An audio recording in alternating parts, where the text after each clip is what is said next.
Bismillahirrahmanirrahim. Assalamualaikum warahmatullahi wabarakatuh. Apa kabar ananda sekalian? Alhamdulillah wa syukurillah, salatan wa salaman ala rasulillah, amma ba'd.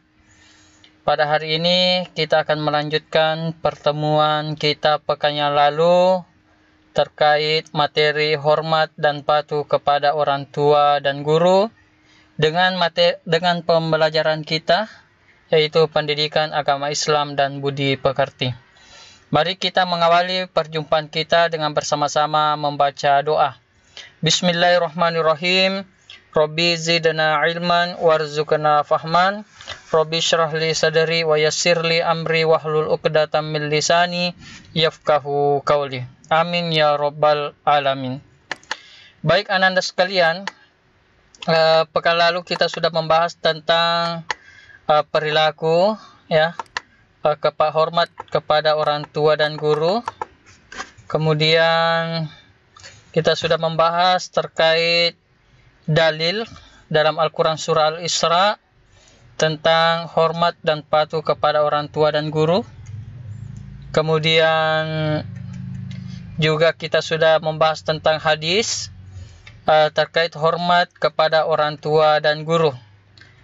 Ya, sekarang kita akan melanjutkan, yaitu bagaimana cara penerapan berbakti kepada orang tua. Nah, di sini saya sudah menuliskan ada 6. Yang pertama adalah cara berbakti kepada orang tua, yaitu berbakti dengan melaksanakan nasihat dan perintah yang baik dari keduanya. Di sini ada kata-kata yang baik. Maksudnya semua perintah dan nasihat dari orang tua wajib kita laksanakan kecuali yang tidak baik. Yang tidak baik maksudnya di sini adalah perintah untuk menduakan Allah, maka kita tidak berkewajiban untuk menunaikan itu. Tetapi selain daripada itu, semua nasihat dan perintah yang baik wajib kita laksanakan. Yang kedua adalah merawat dengan penuh keikhlasan dan kesabaran. Nah, orang tua kita sudah melaksanakan kewajibannya untuk merawat, mendidik, membina kita mulai dari kecil, waktu kita dilahirkan sampai besar seperti ini. Maka sekaranglah waktunya kita berbakti kepadanya dengan merawatnya dengan penuh keikhlasan dan kesabaran. Apalagi jika keduanya sudah tua dan pikun, apalagi orang tua kita kalau sudah lanjut usia, tentu sangat membutuhkan kita, Kekuatannya tidak seperti lagi ketika dia waktu muda. Kemudian pendengarannya sudah mulai tidak terlalu jelas lagi, penglihatannya sudah tidak terlalu jelas lagi. Tentu kita sebagai anak haruslah membantu kedua orang tua kita. Kemudian yang ketiga adalah merendahkan diri, kasih sayang dan berkata halus dan sopan, serta mendoakan keduanya. Nah, ini merendahkan diri maksudnya kita muliakan orang tua kita. Siapa lagi yang bisa memuliakan orang tua kalau bukan dari kita sendiri? Nah, darinya itu, ananda sekalian, marilah kita merendahkan diri dan berkasih sayang serta berkata halus, jangan kita mengeluarkan kata-kata yang kasar kepada orang tua kita. Bahkan senantiasa kita harus mendoakan kedua orang tua kita. Setiap sholat 5 kali dalam 1 hari 1 malam, mari kita doakan orang tua kita. Rabbi ghafirli wali walidayya warhamhuma kama rabbayani shaghira. Yang keempat adalah rela berkorban untuk orang tuanya. Rasulullah SAW bersabda, ada seorang laki-laki datang kepada Nabi dan bertanya, sesungguhnya aku mempunyai harta, sedang orang tuaku membutuhkannya. Nabi menjawab, engkau dan hartamu adalah milik orang tuamu, karena sesungguhnya anak-anakmu adalah sebaik-baiknya usahamu, Karena itu, makanlah dari usaha anak-anakmu itu. Jadi, intinya adalah di sini kita harus tetap rela berkorban kepada orang tua kita, ya. Kemudian yang kelima adalah meminta kerelaan orang tua ketika akan berbuat sesuatu. Dalam istilah orang Bugis, narikomelo ki majama se di jama-jama elotanga kiri tomatoata. Jangan kita melakukan sesuatu hanya keinginan diri sendiri, ya. Kita melakukan seenaknya saja. Kenapa? Karena umur-umur Anda sekalian, kadang-kadang kalian berpikir sesuatu itu baik, ternyata sebenarnya tidak baik. Sehingga kita membutuhkan orang tua kita untuk memberikan nasihat, untuk memberikan meminta izin kepadanya. Karena sesungguhnya setiap perbuatan yang kita lakukan yang disertai dengan izin dari orang tua, itu insya Allah perbuatan itu pasti akan berhasil, ya. Kemudian juga di poin 6, berbuat baik kepada orang tua walaupun ia berbuat aniaya. Jadi mungkin ada ananda yang merasa orang tuanya kadang-kadang terlalu keras kepada kita, menganiaya kita. Tetap kita harus berbuat baik kepadanya. Biar bagaimana, tetaplah dia sangat berjasa terhadap kita. Maksudnya, anak tidak boleh menyinggung perasaan orang tuanya, walaupun ia telah menyakiti anaknya. Jangan sekali-kali seorang anak berbuat tidak baik atau membalas ketidakbaikan keduanya. Allah Subhanahu wa Ta'ala tidak meridhoi hingga orang tua itu meridhoinya. Jadi sangat dibutuhkan, yaitu kita senantiasa menjaga perasaan daripada orang tua kita. Baik anak-anak sekalian, selanjutnya adalah berbakti kepada orang tua kita yang kedua, yaitu guru, ya.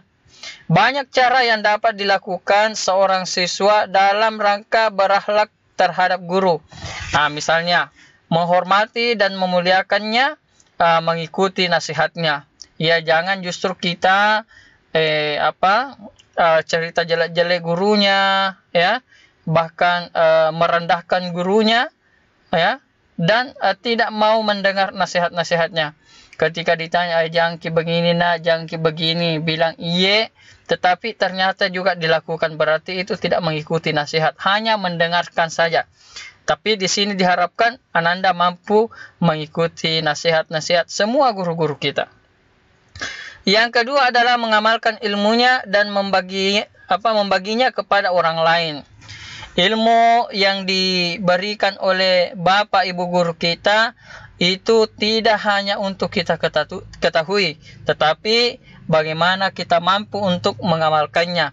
Karena pepatah Arab mengatakan ilmu bila amalin, ya, ilmu yang tidak diamalkan kasyajirin bila samarin, seperti dengan pohon yang tidak berbuah, maka manfaatnya tidak akan banyak ketika ilmu itu tidak mampu kita amalkan. Serta bagaimana kita mampu membaginya. Membagikan ilmu itu tidak seperti dengan membagikan uang atau harta. Ketika harta kita bagikan, maka harta itu akan habis, ya.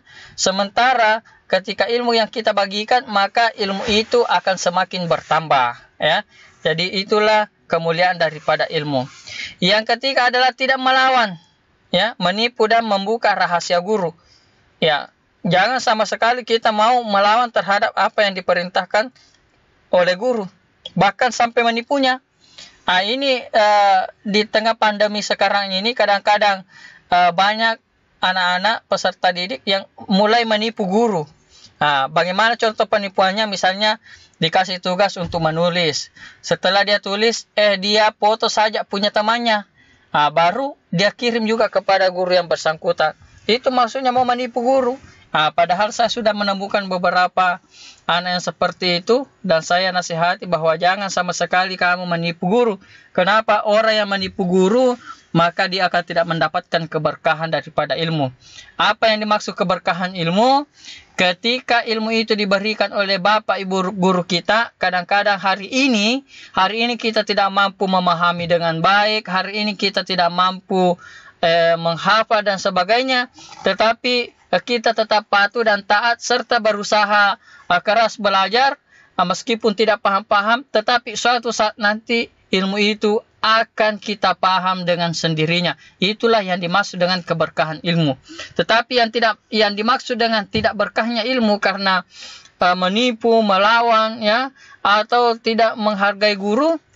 Misalnya ada seseorang yang dianggap orangnya pintar, ya.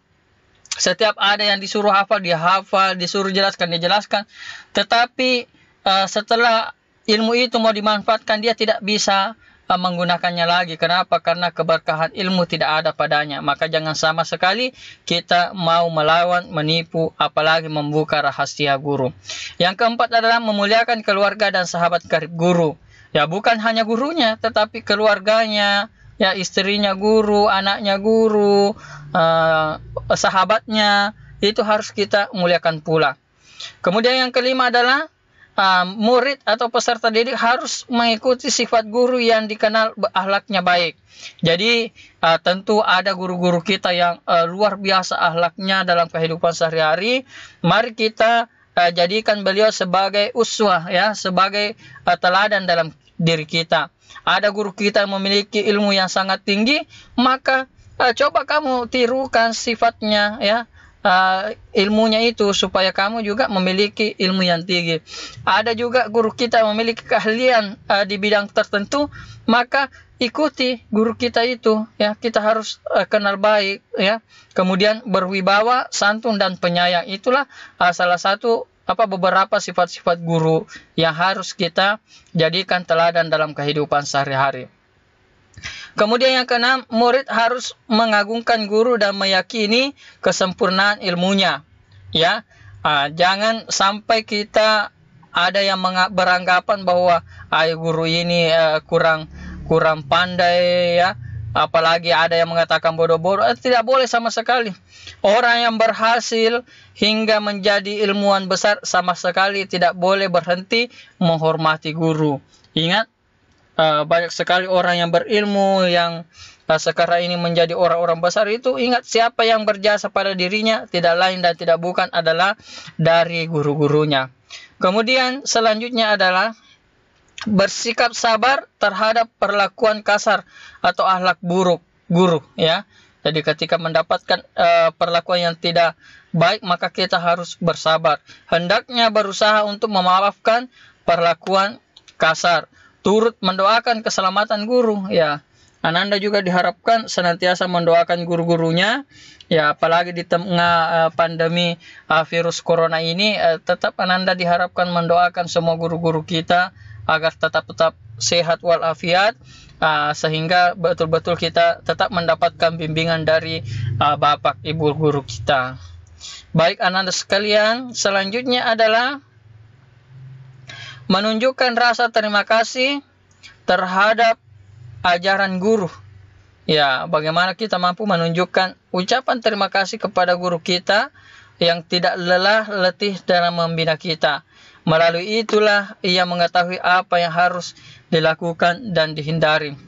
Kemudian selanjutnya sopan ketika berhadapan dengan guru. Misalnya duduk dengan tawadu, ya, tenang, diam, posisi duduk tak bagaimana kalau berhadapan dengan guru. Sedapat mungkin berhadapan dengan guru, jangan sampai membelakangi guru, ya. Kemudian ketika guru berkata-kata, maka kita harus menyimak perkataan guru sehingga tidak membuat guru mengulangi perkataannya. Banyak Ananda yang saya dapatkan ketika kita menjelaskan pelajaran ataukah bertemu, dijelaskan ini, ternyata dia tidak memperhatikan.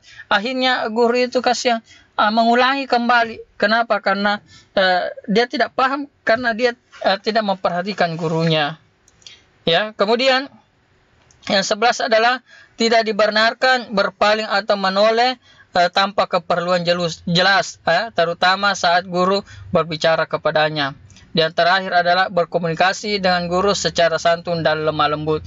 Inilah banyak sekali sebenarnya contoh-contoh berbakti kepada guru, hanya 12 yang mampu saya utarakan. Tentunya Ananda bisa terapkan dalam kehidupan sehari-hari.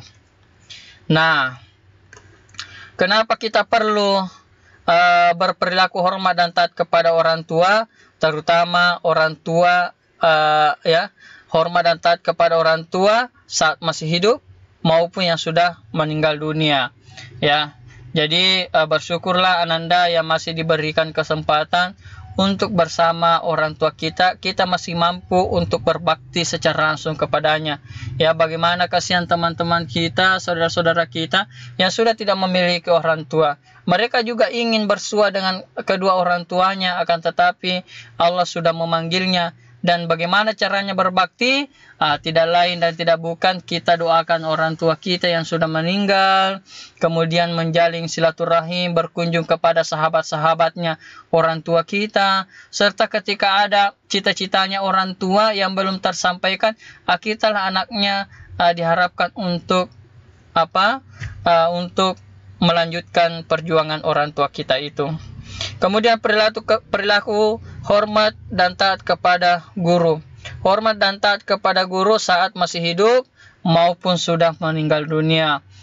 Mungkin sudah ada guru-guru kita yang pernah mengajar kita di SD, ya. Selama ini dikenal baik, ternyata dia sudah meninggalkan kita. Mari kita doakan guru-guru kita. Kita banyak tahu, ya, dari yang sebelumnya kita tidak tahu itu dari guru-guru kita. Nah, apa hikmah, ya, berperilaku hormat serta taat kepada orang tua dan guru? Yang pertama adalah menjadi kunci masuknya surga. Ya, ingat ya bahwa surga itu berada di bawah telapak kaki ibu. Maka senantiasa kita muliakan kedua orang tua. Sangat disayangkan seorang anak yang mendapatkan orang tuanya, ya, apalagi sudah tua renta, tetapi dia tidak mendapatkan surga dari kebaktian kepada orang tua. Yang kedua adalah mendapatkan ridha Allah Subhanahu wa Ta'ala, ridha orang tua dan guru. Tentu kalau kita mampu berperilaku hormat dan taat kepada orang tua, maka Allah akan ridho kepada kita, orang tua akan ridho kepada kita, guru akan ridho kepada kita, sehingga semua kebutuhan kita insya Allah akan mudah kita dapatkan. Dan yang paling utama adalah kita mendapatkan pahala berjuang di jalan Allah Subhanahu wa Ta'ala, serta memberi ketenangan dalam hati dan jiwa. Orang yang tidak hormat dan taat kepada gurunya, hatinya pasti tidak akan tenang. Ananda sekalian, itulah materi kita pada hari ini. Mohon dipahami dengan baik, dan insya Allah setelah ini akan saya kirimkan link tugas untuk evaluasi pelajaran kita pekan lalu dan hari ini. Cukup sekian dari saya, ditutup dengan ucapan alhamdulillahirabbil alamin, billahi taufik wassalam, wassalamualaikum warahmatullahi wabarakatuh.